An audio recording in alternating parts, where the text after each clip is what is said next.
The night my grandson shoved me into the elevator and pressed live on his phone. I realized I had raised a stranger. He thought it would be funny. You see, watching crazy old grandma panic between floors for his followers. What he forgot is that I own every inch of this building, including the camera staring him in the face. My name is Helena Ward. I am 68 years old, and I am not fragile. The elevator lurched as it always did between the 15th and 16th floors, just enough to make the cables groan. I've ridden that thing more times than I can count. I know every noise it makes, every second of its route. But that night, the metallic shudder felt different. Because this time I hadn't walked in on my own. "Come on, Grandma, just step inside," Noah had said, that bright, brittle grin glued to his face, phone already in his hand. "I want to show my followers your reaction. It'll be hilarious." I'd frowned at him. What reaction? The panic, duh, he laughed, loud enough for the empty hallway to hear. "You hate elevators. Don't worry, it's only for a minute." Before I could argue, his hand pressed against my back, gentle but firm, nudging me into the elevator. The door slid shut faster than my protest. "Noah." Too late. A beep, a swipe, a flick of his thumb. The camera on his phone flipped, catching my face in the harsh elevator light. "Everyone, this is my grandmother," he said, voice syrupy and performative. "She freaks out in tight spaces. Watch this." The chat was already exploding. I heard the little notification pings echo in that metal box like tiny bullets. Laughing emojis. "Do it. Lock her in. Old people are so dramatic." My heart didn't race because of the elevator. It raced because of him. "Noah," I said quietly. "Stop this. Let me out." He grinned wider, that exaggerated grin kids wear when they think a screen matters more than the person in front of them. "Relax, Grandma. My followers love you. You're content. Content. Not a person. Not the woman who'd paid for his tutoring, his braces, his last-minute flights when he missed his bus home from college. Just content." The elevator doors slid toward each other. I moved to step out. Noah's hand hit the emergency stop and door close buttons in one smooth motion, far more practiced than I wanted to admit. The doors clamped shut inches from my shoulder. "Oh, no," he gasped theatrically into the camera, slapping a hand over his mouth. "Looks like Grandma's stuck between floors." He winked into his phone. The elevator jerked, halted, lights flickering just enough to unsettle any ordinary passenger. My hands tightened on the rail automatically. I wasn't afraid of the box. I was afraid of how proudly he was broadcasting my supposed fear. "Noah," I repeated, quieter this time. "End the video." He shrugged. "In a minute. Relax. I'll restart it and bring you up. You're safe." His smirk twisted. "Well, unless the power cuts out." The chat held. The pings came faster. I looked straight into the little black circle of his camera, past the boy holding it, past the invisible audience that was laughing at me without knowing my name. I thought of mortgages signed with shaking hands in my 30s, of overtime shifts spent breathing in chemical fumes at the printing press to keep this very building afloat, of my husband Marcus balancing blueprints at our kitchen table at 2 in the morning, saying, "One day, Lena, this tower will be ours. We'll never pay rent again." I thought of the small bronze plaque in the lobby. Ward House. Established 1994. My building. My name. Noah didn't know about the cameras in the elevator. Or the audio. Or the private feed reserved for the owner's account, password known only to me and the building manager I trusted like a second son. He also didn't know that 10 minutes before, I'd watched him in the hallway on that same feed, rehearsing his lines while the elevator doors opened and closed behind him. He thought he was clever. "Okay, chat," he said, shifting his phone to get my whole body in frame. "Spam the comments if you want me to leave her in there for 5 minutes." The comments poured in. Hearts. Laughing faces, yes, do it, she'll be fine. He shook his head in mock regret. Sorry, Grandma. Democracy.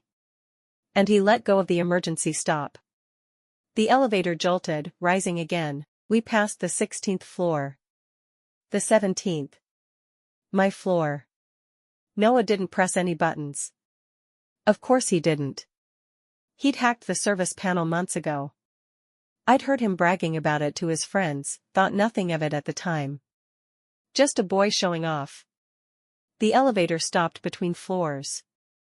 The lights flickered once more and dimmed. There it is, Noah grinned. Grandma's worst nightmare.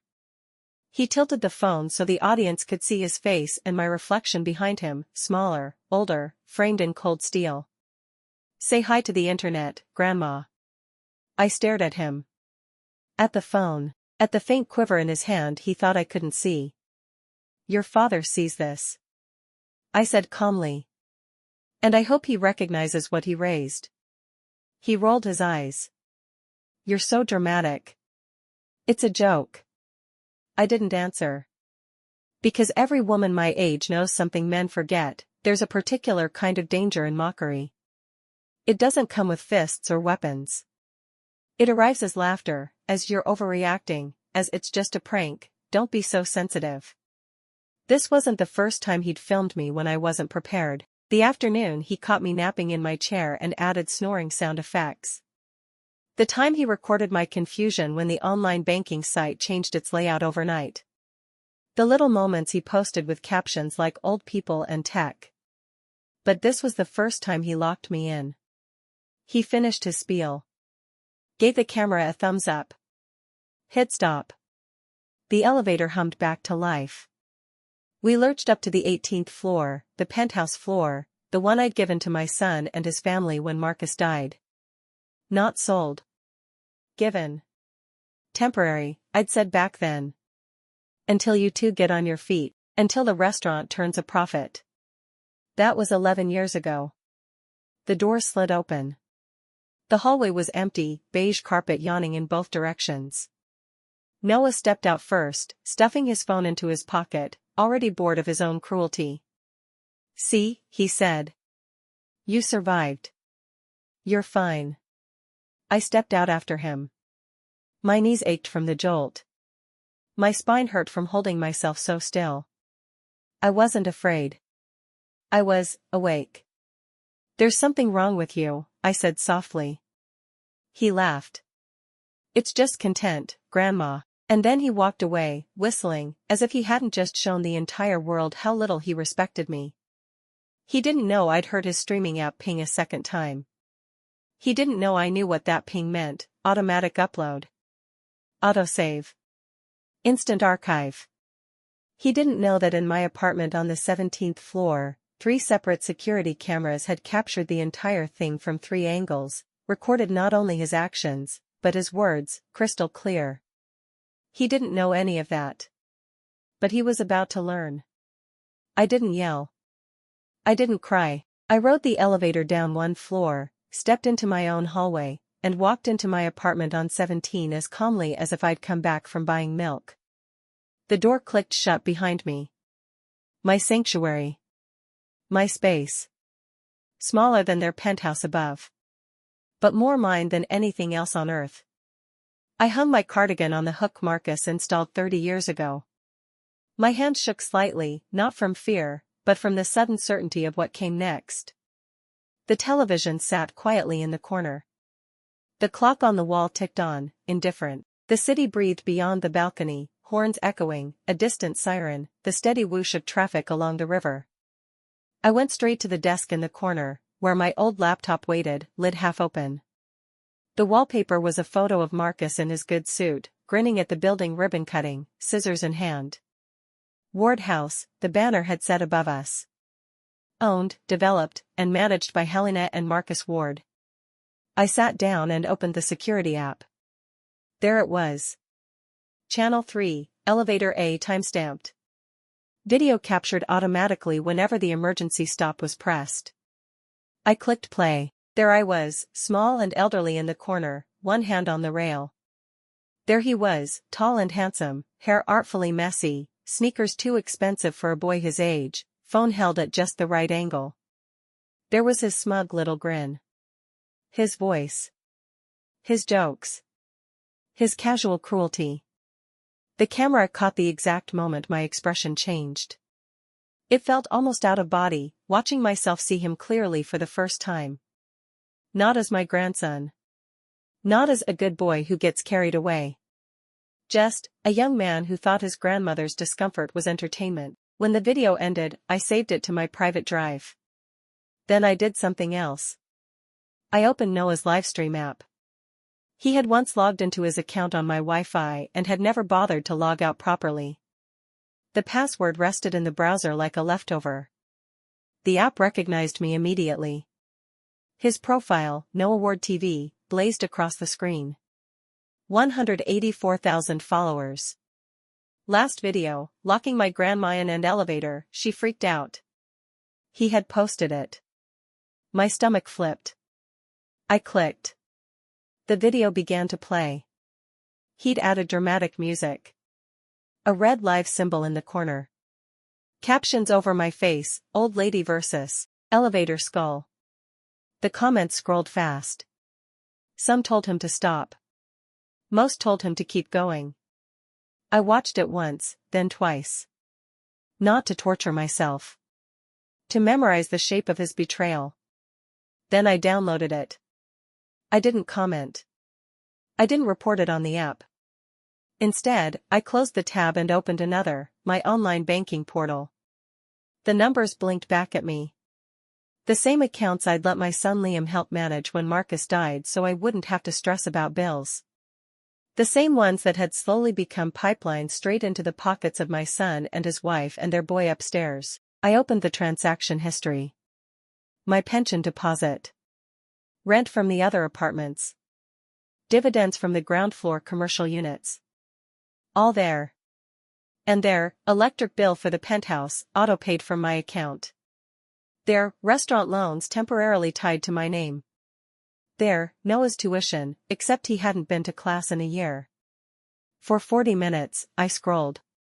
Years of withdrawals, transfers, monthly hits that had never once reduced in size or been accompanied by a genuine thank you. Money can be replaced.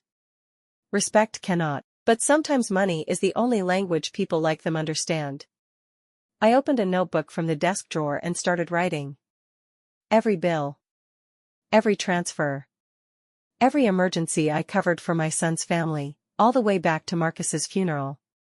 By the time I finished, my tea had gone cold. My hands had stopped shaking. I closed the notebook, wrote a single word on the cover in slow, deliberate letters, enough. They didn't come down that night. Liam texted once around 8. Noah said you got upset over a prank. You know he's just trying to grow his audience. Don't be dramatic, Mom. We'll talk tomorrow. Don't be dramatic. No, are you okay?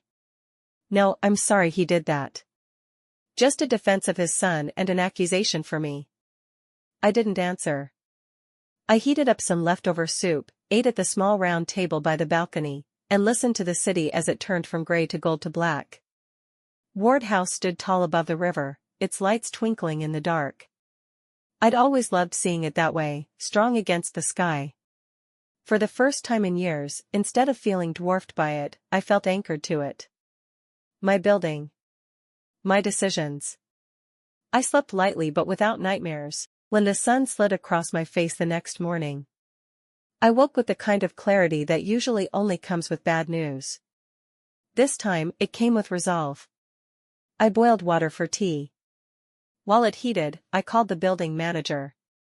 "Morning, Ms. Ward," Javier answered, his voice warm as ever. "Everything all right?" "Javi, dear," I said, "can you come up to 17 when you get a moment? I need help with 2 things. Cameras and locks." He didn't ask questions. "Yes, ma'am. I'll be right up." He'd been with us for 25 years, since Marcus first hired him as a teenager to help sweep the lobby. He knew our family better than most. He'd seen the shift these last 10 years, too.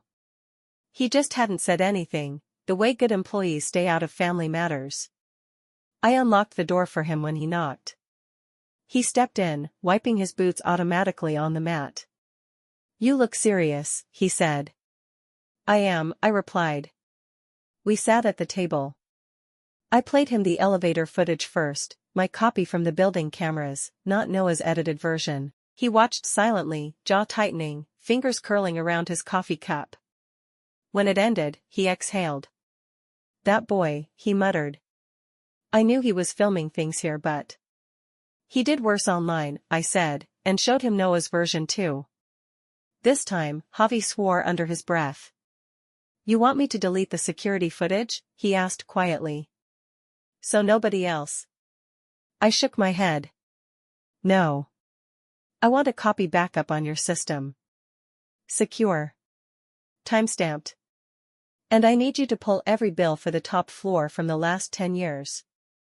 His eyes flicked to mine, understanding dawning slowly. "All of them?" "All of them," I confirmed. He nodded. "I'll start now." "And the locks?" I smiled tightly. "We'll get there. By noon." I had a neat stack of printed records in front of me: utilities, special assessments, repair charges when Liam's family broke things and never paid, parking fees, cleaning services when they forgot to tidy up before inspections. Every line read the same: paid by Ward, Helena. Never Liam. Never his wife, Jenna. Certainly never Noah. My phone vibrated again around 1. Mom, we're coming down after lunch. This has gone on long enough. You embarrassed Noah. He's upset. We need to talk. Embarrassed him. The irony almost made me laugh. I made a different call instead. "Donnelly and Shore, this is Chloe speaking, how can I help?" "Good afternoon, dear," I said. "My name is Helena Ward. I'd like to schedule an appointment about updating some legal documents. Property, will, and power of attorney matters." "Yes, of course, Ms. Ward," she said promptly. "We have an opening at 3 o'clock today with Mr. Shore. Will that work?" 3 is fine." I hung up, changed into a clean blouse, smoothed my gray hair back, and looked at myself in the mirror. I didn't look like a victim. I didn't look helpless. I looked like a woman finally remembering she is the foundation, not the decoration. Before I left, there was one more thing to do. I dialed a number I hadn't called in weeks. "Grandma?" A soft voice answered. "It's early. Everything okay?" "Hi, Mary," I said. "Are you in class?" "Not till 4, my granddaughter answered. "What's wrong?" "Nothing's wrong," I replied. "Things are just changing. Would you like to come over tonight? After I get back from an appointment." "Of course," she said immediately. "Do you want me to bring anything?" "Just yourself," I said, and my voice softened. "And maybe that honesty you have that nobody else in this family seems to manage." She laughed quietly. "I can do that." Mary is Noah's younger sister. 19. Works part-time at a bookstore, goes to community college, visits me because she wants to, not because anyone tells her to. She never asks for money. When she accepts it, she does so with both hands, like it weighs something. I ended the call, picked up my bag, and stepped out into the hall. On the way to the elevator, I heard a door open above, footsteps on the stairs, voices floating down the shaft. Liam's deep, irritated murmur. Jenna's shriller edge. Noah's bored, defensive tone. I smiled as I walked into the elevator. They didn't know I was leaving. They didn't know I was done letting them be the only ones who made plans. The law office felt older than me, and I found that reassuring. Heavy wooden desks, real paper files, the faint smell of ink and lemon polish. A woman my age at the reception desk greeted me with a nod that said she understood more than she'd ever say out loud. "Ms. Ward," she said. "Mr. Shore will be right with you." He came out a minute later. Early 50s, kind face, tie slightly crooked like he'd dressed in a hurry this morning and never fixed it. Ms. Ward, he said, shaking my hand. Come in. Have a seat. How can I help? He expected something simple, I could tell. A will adjustment, maybe, or a question about medical directives. Old women rarely come in breathing revolution. I sat, placed my notebook and the stack of printed bills on his desk, and folded my hands. I'd like to change everything, I said. He smiled politely. Everything is a lot. Let's start somewhere. Property? Ward House, I said. All 30 floors. The deed is entirely in my name. I want to ensure that remains true until I decide otherwise. And I want to restructure my will so that my grandson does not inherit any controlling interest. That got his attention. He sobered. Has something happened, Ms. Ward? Yes, I said. I finally opened my eyes. I didn't give him the dramatic version. Just the facts. The money. The dependence. The carelessness. The elevator stunt. The video online. He didn't interrupt. Just wrote notes, occasionally glancing up with something like sympathy. When I finished, he tapped his pen against the desk lightly. You've been generous, he said at last. Too generous. And they've mistaken generosity for obligation. Yes. Well, he said. The good news is, everything you're describing is legally simple. Emotionally complicated, yes. But simple in terms of the law. You control this building. You control your accounts. You control your will. I exhaled slowly. What would you like to see happen? He asked. I'd thought about that on the way over.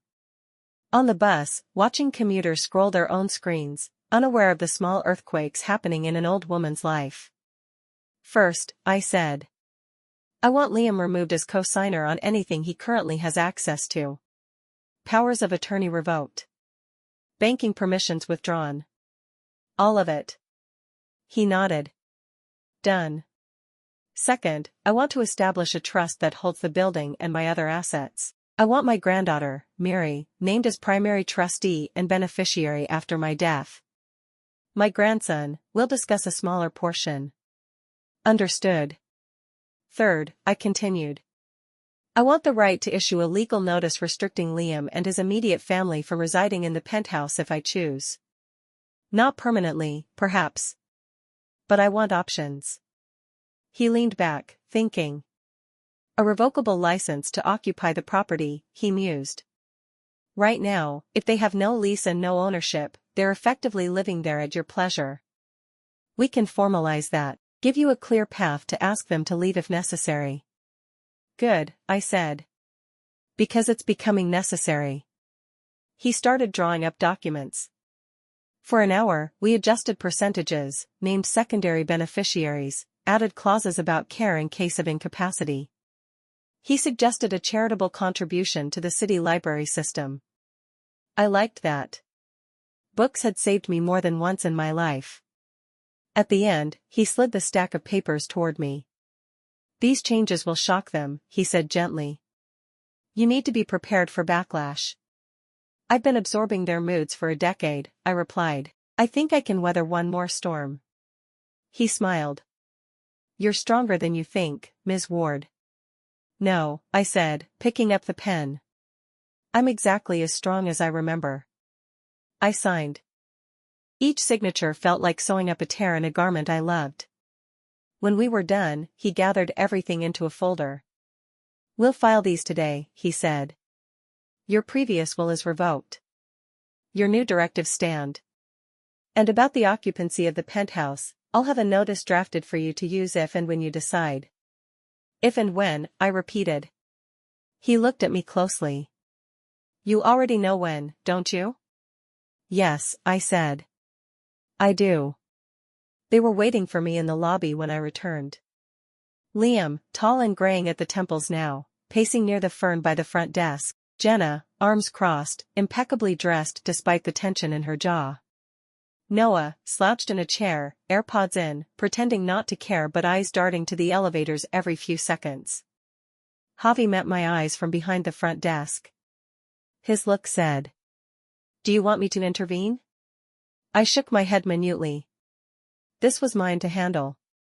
The elevator doors opened. I stepped out. "Mom," Liam snapped immediately. "We've been waiting for an hour. Why aren't you answering your phone?" I looked at him. "Because I didn't want to." He blinked. "I'm prepared for that kind of simple honesty." "We need to talk about what happened last night," Jenna said, her tone tight. "You embarrassed Noah. You posted passive-aggressive comments under his video, didn't you?" I hadn't commented at all. "He's losing followers," she continued. "People are calling him a bully. You've made this bigger than it needed to be." I almost laughed. They hadn't come down to ask if I was hurt. They'd come because the internet turned on their son. I didn't answer her accusation. Instead, I looked at Noah. "Did you show your father the full video?" I asked, "including the part where you called me, what was it? A useless old prop?" Color crept up his neck. He looked away. Jenna huffed. "He was joking." "It wasn't funny," I said. Liam exhaled dramatically. "Mom, Noah is 19. He's a kid. You're blowing this out of proportion." A kid. A kid tall enough to shove me into an elevator and strong enough to press a button while I told him to stop. "He locked me in," I said quietly. "He filmed it. He posted it. And you were standing in my lobby defending him." Liam scrubbed a hand over his face. "Because this is what you always do, make everything about you." There it was. The twist. Hurt someone, then blame them for hurting. I stepped past them. "If you want to talk, come up to my apartment. We'll do this privately. This is between us, not the building." "Fine," Liam said. "We'll come now." Jenna rolled her eyes. "Let's just get this over with." We all stepped into the elevator together. Floor 17 lit up with a soft ding. Nobody spoke as we rose. I watched their reflections in the door.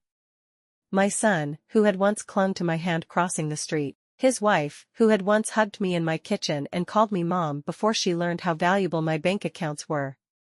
My grandson, taller than both parents now, eyes glued to his phone, jaw tense. The doors opened. I led them down the hall to my apartment. Inside, everything was exactly as I'd left it. "Calm."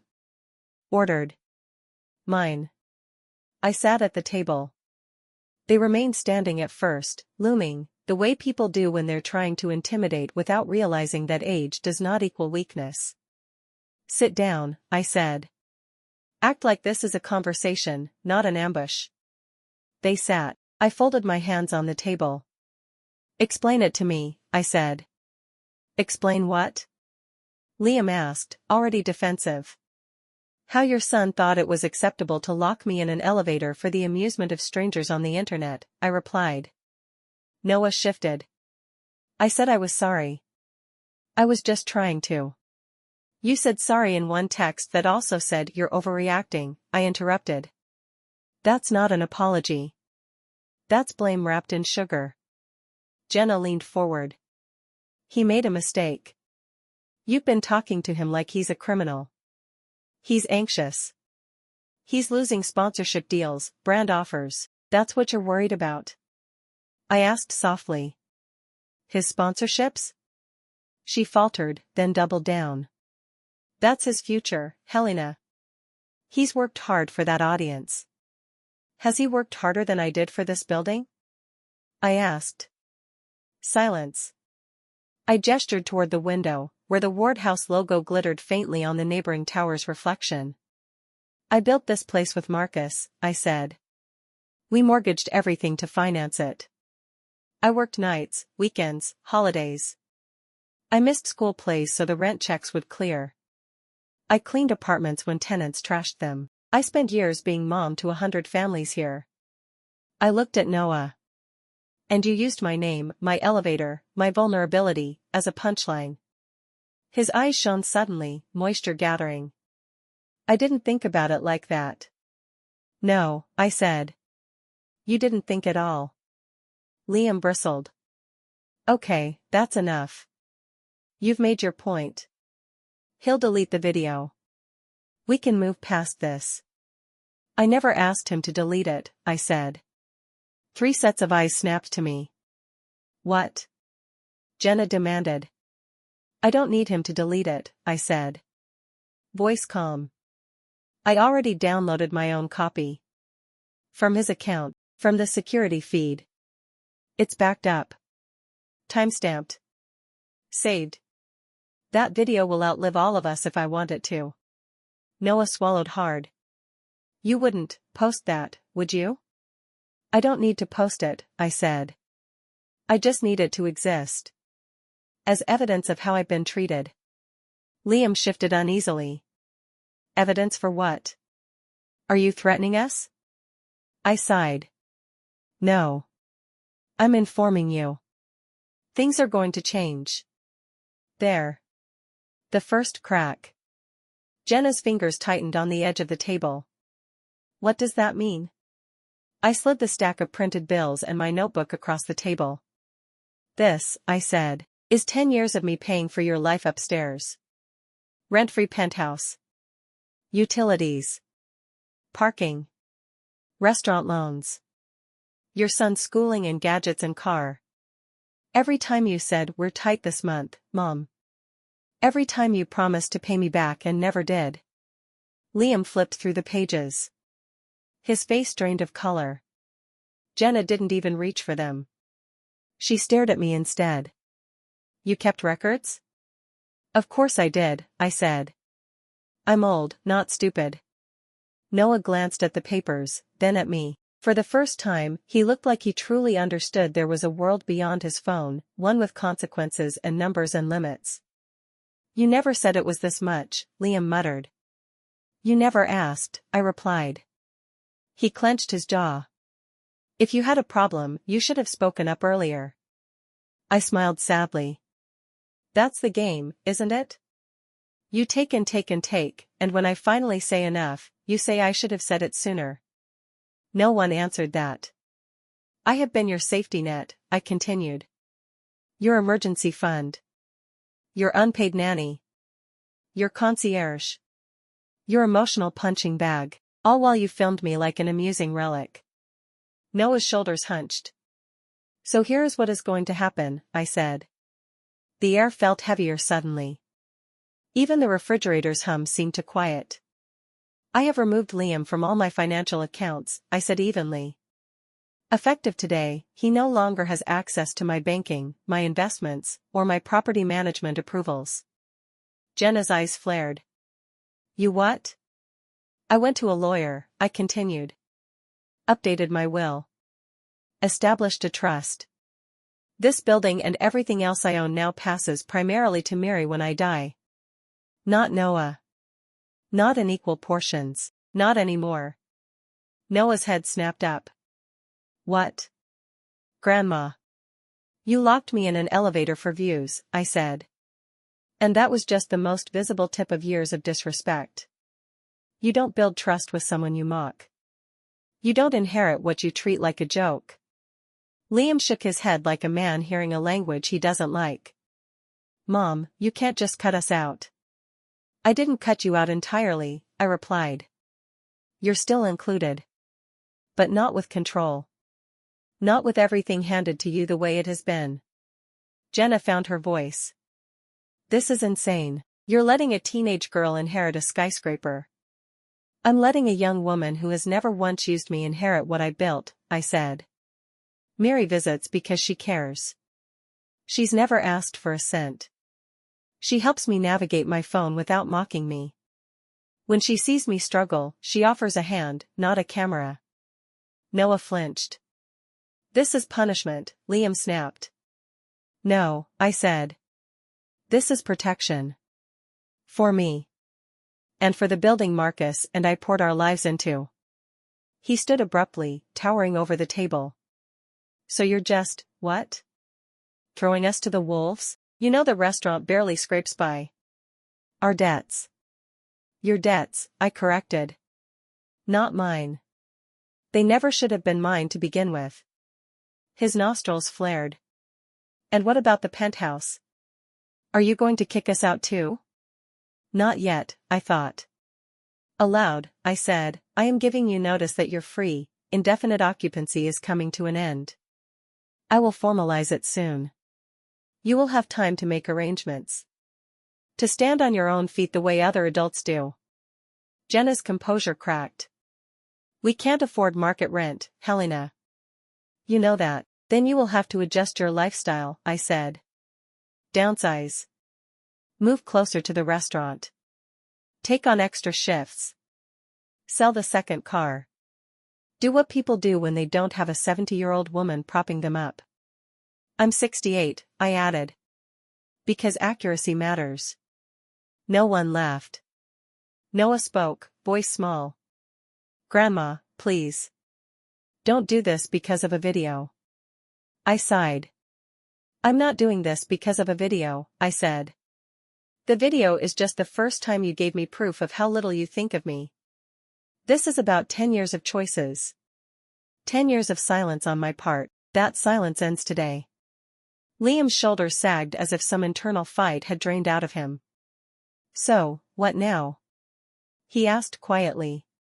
Now, I said, you go back upstairs. You talk as a family. You figure out how to live without my money cushioning every mistake. And you wait for the formal notice about the penthouse. Jenna stared at me like she'd never seen me before. You mean this, don't you? She whispered. Yes, I said. I do. Noah looked like he wanted to argue, to plead, to promise he'd be better. But his mouth stayed closed. For once. They left without slamming the door. When it clicked gently shut behind them, I leaned back in my chair and let out a breath I felt like I'd been holding since Marcus died. Not triumph. Not cruelty. Something simpler. Relief. Miri arrived at 7, as promised. She knocked softly, the way she always did, then peeked in when I called. Come in, sweetheart. Her hair was tied up in a messy bun, little pencil stuck through it. She smelled faintly of coffee and old pages, the scent of the bookstore where she worked. You look tired, she said, concern creasing her brow as she hugged me. Dad's been stomping around all day. Mom's in a mood. Noah's locked in his room. I imagine they're having a difficult time, I said. Consequences often hurt more than the actions that caused them. She sat at the table, folding her legs under her like she used to as a child. What happened? I told her. Not everything, the legal jargon could wait. But enough that she understood the shape of it. The video. The money. The lawyer. Her eyes widened. Then, slowly, she smiled. I'm proud of you, she said. Those 4 words nearly undid me. Are you angry? I asked quietly. About what I changed? She shook her head. Grandma, I've watched them treat you like an ATM with legs since I was 10. It's about time someone made them stop. You're not overwhelmed by the idea that you'll be responsible for all this one day? I gestured at the window, the building below us. She shrugged, but there was a steadiness in her gaze. I'll learn. You can show me. And I'll ask for help when I need it. That's what responsible adults do, right? I laughed softly. Yes. That's what they're supposed to do. We spent the evening going over the basics. I showed her the security app, the rent rolls, the maintenance schedule. She asked sharp, practical questions. Why does apartment 1003 always pay late? What happens if the elevator breaks? Why are the water bills higher in summer? She cared. Not because she wanted to squeeze the building dry, but because she wanted to understand the weight she might someday carry. When she left, she hugged me twice. Don't let them talk you out of this, she whispered. They're scared. People say mean things when they're scared. I know, I said. Fear is loud. Clarity is quiet. She smiled. You're the quietest person I know. After she went upstairs, I made myself tea and sat by the window, watching the tiny squares of light wink on and off across Ward House. Lives unfolding in all of them. Families arguing, making dinner, laughing at sitcoms, doing laundry. None of them knew that in 18A, high above the river, one old woman had just reset the balance of an entire building.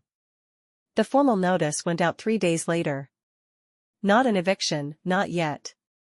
A letter, on Donnelly and Shore letterhead. Delivered by certified mail to Liam and Jenna Ward at Penthouse 18A. This letter serves as notice that your current occupancy of the property known as Penthouse 18A, Ward House, is temporary and revocable at the discretion of the owner. Ms. Helena Ward. Effective 60 days from the date of this letter. Your license to occupy the premises will terminate unless a new agreement is reached in writing. Javi slipped a copy under my door as well, at my request. They're going to be furious, he warned gently.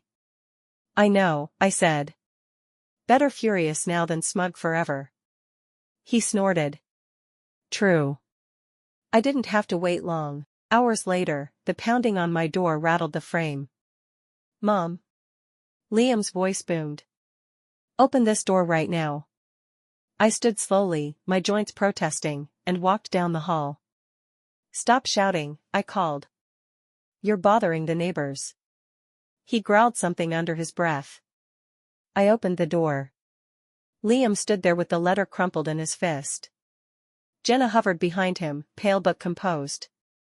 Noah lingered in the elevator vestibule, as if he wanted an easy escape route. What is this? Liam demanded, shoving the paper toward me. Tell me this is a mistake. It's not a mistake, I said. You're throwing us out? Your own family? Not today, I said. In 60 days. Unless we come to a formal agreement. Either you begin paying rent like any other tenants, or you find somewhere else to live.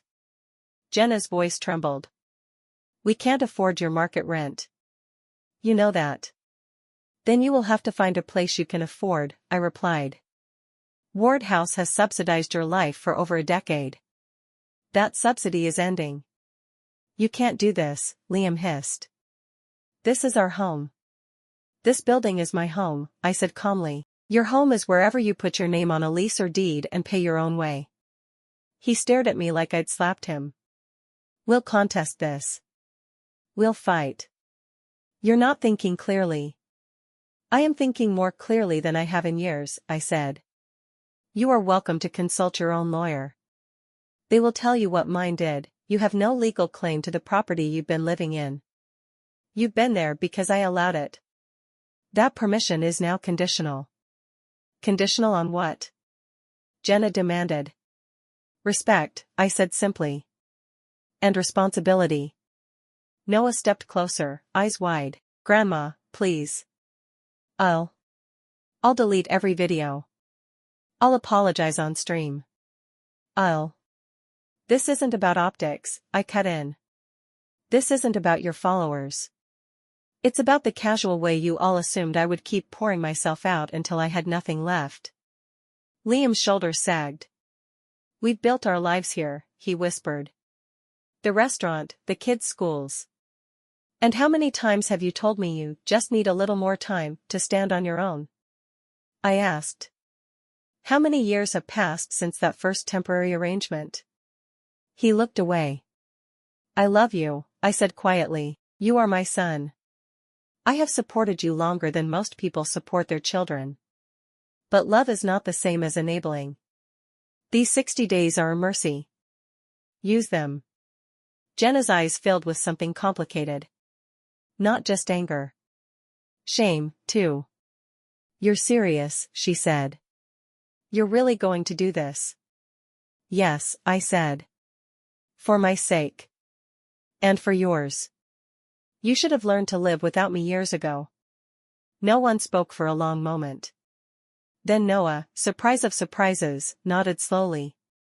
Maybe she's right, he said hoarsely. Liam turned on him. Don't you start.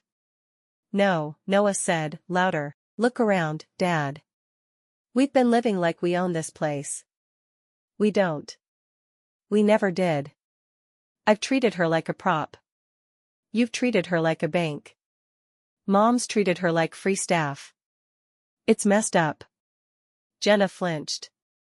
We'll figure it out, he continued, voice shaking. It'll suck. But she's not wrong. His words didn't undo the damage he'd done. But they cracked something open. Liam's anger deflated, replaced by something heavier. Fear. What do you want from us? He asked, defeated. I want to see who you are when you're not leaning on me, I said. I want you to take responsibility for your life. I want you to treat me like a mother, not an institution. And I want to live the years I have left without feeling like a burden in a building with my name on it. Jenna wiped at her eyes. And after 60 days? We'll see, I said. Maybe we'll renegotiate a true lease. Maybe you'll be happier somewhere else. Maybe distance will do us all good. No one liked that answer. But they accepted it. Not with grace. Not yet. Acceptance rarely arrives wrapped in gratitude, it comes hunched and bitter at first, like an old dog you've stopped feeding scraps to. They left without slamming the door this time, too. Improvement comes in small increments. The next weeks were noisy, not with shouting, but with the sounds of transition. Boxes carried down the hall. Furniture measured. Arguments muffled through the ceiling as Liam and Jenna combed through listings, budgets, possibilities they'd never taken seriously before because the penthouse had felt permanent. Mary came down often. She helped me sort old files, label keys, understand the online portal Mr. Shore had set up so I could see my trust documents with a click. Sometimes she cried after visiting upstairs. They keep saying you abandoned them, she told me one night, twisting a tissue in her hands. I didn't abandon them, I said. I finally stopped abandoning myself. She nodded. I tell them that. They don't want to hear it. But, they're also changing. In what way? I asked. Dad's working more shifts at the restaurant himself, she said. Mom's talking about going back to work full-time, not just helping at the bar. Noah's looking at actual classes, not just content creation. They're scared. But I've never seen them this serious before. Fear can be fertilizer. It can grow resentment or responsibility. Sometimes both. I don't want you caught in the middle, I said gently. She shook her head. I'm where I want to be. With you. I squeezed her hand. 60 days passed faster than any of us expected. On the last day, Liam knocked on my door. Not hard. Not desperate. Just there. I opened it. He stood without a letter in his hand this time. Just a set of keys. Here, he said quietly, placing them in my palm. Elevator override. Mailbox. Penthouse. I looked at them, then at him. You found a place? He nodded. Smaller. Older. No view. But, it's ours. We signed the lease yesterday. Pride flickered through the exhaustion in his face. I'm glad, I said. How do you feel? Terrified, he admitted. Then, after a beat. And, weirdly, relieved. Like I'd been holding my breath for 10 years. I smiled faintly. Welcome to the club. He huffed a laugh, then his expression sobered. I was angry, he said. Still am, some days. But I also keep thinking about all those bills. All the times you helped without making me feel small. I never asked how you were doing. I just assumed you'd always be there to fix it. You learned that from your father, I said gently. He always thought I'd conjure a solution. He nodded. I'm sorry, Mom. He had never said that about the money before. There was no but attached this time. Just 3 words. I appreciate that, I said. Will we still be welcome here? He asked. To visit. To bring the kids, if we're not asking for anything. Yes, I said. If you come with empty hands and full hearts, not the other way around. He nodded again. We leave this afternoon, he said. Jenna's packing the last of the kitchen. Noah's loading the car. Mary's supervising. Of course she is, I said. He hesitated at the threshold. Are you happy? He asked. Doing this? Yes, I said simply. Scared sometimes. Sad often. But yes. Because for the first time in years, I'm living in a home that feels like mine. He swallowed hard. Okay. He leaned forward and kissed my forehead, the way he used to when he was a teenager heading out for the night. Love you, he murmured. I love you too, I said. When they drove away hours later, car packed high, Mary rode shotgun. She waved at me from the passenger window. Noah sat in the back, hoodie up, staring at his phone. As they turned onto the main road, he lowered it and looked back. Our eyes met across the distance. He lifted one hand. Not a big wave. Just a small, uncertain gesture. I lifted mine in return. Ward House felt different after they left, quieter in one sense, no more late-night stomping from above, no more arguments vibrating through the ceiling. But fuller in another, as if the building itself had unclenched.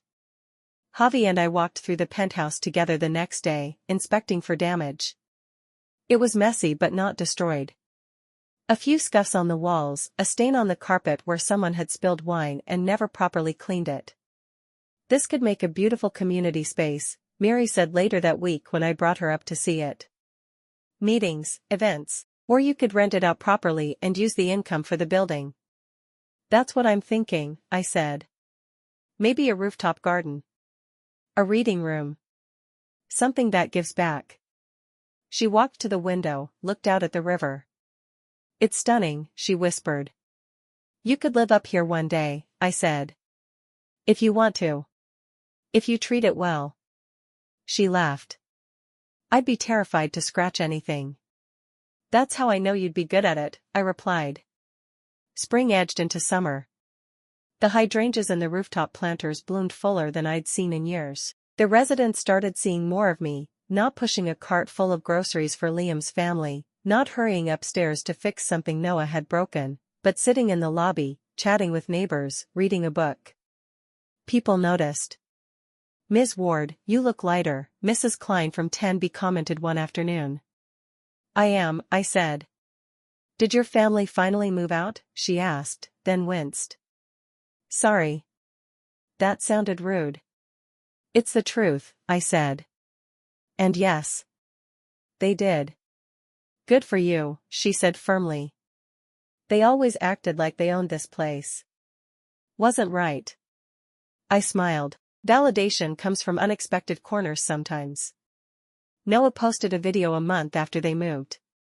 Not a prank. Not a stunt. A close-up of his face. No music. No editing bells and whistles. I messed up, he said into the camera. I did something cruel to someone who loves me. My grandmother owns the building I grew up in. I thought that made me special. Untouchable. I treated her like content. She treated me like family. It took nearly losing her, losing everything, to realize how wrong that was. If you've got an older person in your life, and you're making jokes at their expense, stop, seriously. It's not worth what you think you're gaining. He didn't name me. He didn't have to. He turned down several sponsorships afterward, Mary told me. Ones that wanted to capitalize on his redemption arc. I'm not doing trauma brand deals, he'd said, apparently. Good. Liam and Jenna found a smaller apartment closer to the restaurant. They struggled. They argued. They adapted. They learned to budget. To say, we can't afford that without looking at me. Sometimes they visited. At first, it was awkward. Stilted conversations over tea, long pauses where requests used to be. Over time, the pauses filled with something else. How's the leak in your new place? I'd ask. We fixed it ourselves, Liam would say, a hint of pride. I got a job at the clinic, Jenna told me one day, smiling. Part-time receptionist. It's not glamorous, but it's mine. Good, I said. It suits you. Mary spent more and more time learning the building's bones. She shadowed Javi, studied maintenance logs, asked about budgets. She helped me refine our tenant events, advocated for better accessibility in the lobby, suggested we organize a clothing swap instead of throwing things away. Slowly, the balance shifted entirely. I was no longer a crutch. I was a matriarch again. Not in the old sense, serving quietly, never needing anything, but in the truest sense. A woman at the center of her own life. Offering support from a place of choice, not obligation. One evening, as the sun dipped behind the other towers and turned the river into molten gold, I sat on the rooftop terrace in a chair Marcus had once claimed as his spot. Mary sat beside me, sketchbook on her lap, drawing the skyline with quick, sure strokes. You know, she said without looking up, I think you changing everything saved Dad. I glanced at her. That's dramatic, I said. She shook her head. No. He was, drifting. Angry all the time. Entitled. Now he complains, sure, but, when he talks about paying the rent on time by himself, he sounds, proud. Like a kid who built his first treehouse.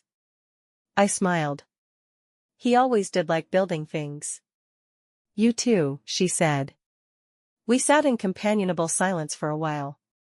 Below us, Ward House hummed, elevators gliding, pipes singing faintly, laughter muffled behind doors. Above us, the sky stretched wide and patient. I was scared, I admitted after a while. When I sent that notice. When I signed those papers. I had spent so long being needed that I forgot who I was without their need. And who are you? Mary asked quietly. I looked at the river. At the building. At the life I'd finally claimed. I'm Helena Ward, I said. Owner of this house. Keeper of my own peace. And no one's content but my own. Mary grinned. That's a badass tagline, Grandma. I laughed, surprised and delighted by the word. Yes, I said. I suppose it is. The wind tugged gently at my hair. The hydrangeas nodded in agreement. I closed my eyes for a moment and pictured Marcus sitting across from me, his hands folded over his belly, that half-smile on his face. You took your time, I could almost hear him say. Better late than never, I whispered back. When I opened my eyes, the city lights were flickering on one by one, stars competing with the high-rises. My building. My boundaries. My life.